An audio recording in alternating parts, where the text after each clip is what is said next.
Adventures of Dee Dee, Episode 2.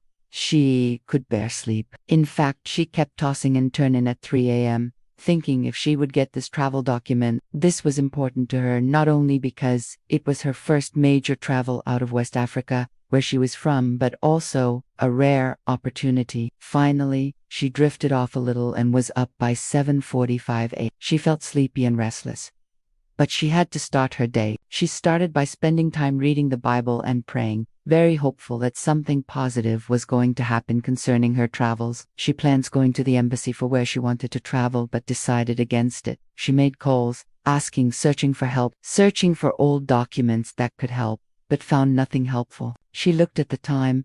It was already almost 2 p.m., and the embassy closed at 4 p.m. She had called their lines, but to no avail. At home, also being a nice wife, she had offered to make some food for her husband, who was expectant. She hurried, showered, requested an Uber. 2:10 the time set, and the ride had the 40 minutes to get there. She packed her lunch. 'Cause she was starving. It was no more an impromptu fast day. As they drove, traffic began. 2:30 p.m. Oh, will she ever make it? She could hear husband's voice. You don't plan your stuff. She did. At least often. 3 p.m. and she was still 12 minutes away. 3:20 p.m. and she finally reaches her destination. The place looks silent, almost like nothing was happening there. Was she at the right place? Then she rang the doorbell. The door suddenly opened. Woo, there was someone. She signed in, was asked was she needed to see the consulate. She responded. She was led inside. Another question from another security. I have a visa situation, she responded. She signed in again and was led to what looked like a living room. Huge sofas, designs and artifacts to show the country's rich culture. She was alone in the hall. 5 minutes, 10 minutes, she took a magazine, wondering how she would start the conversation. 12 minutes, and finally a lady comes in, mixed race. Look at Dee Dee stretches out her hand to introduce herself, smiling and excited, but is met with a cool, calm response from the lady at the embassy, barely wanting to shake hands.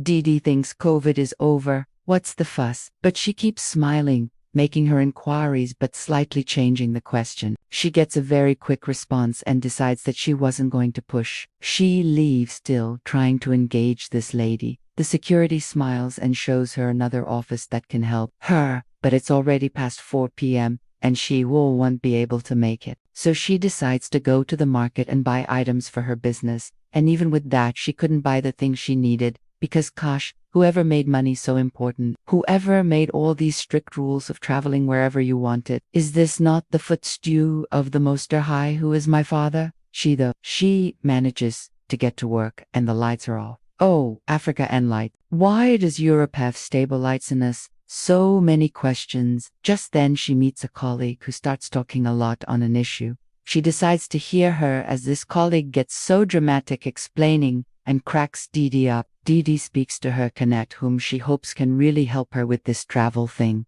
But he is not certain. She doesn't give up. She makes calls, goes through her phone. She realizes the Dee Dee before had lots of contacts, but this person now didn't have much.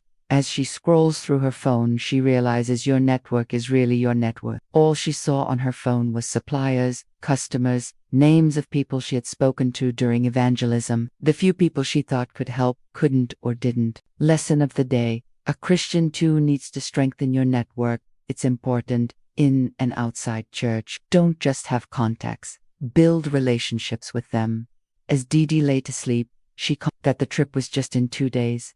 And she still saw no positive signs of traveling, but she trusted God for the best outcome.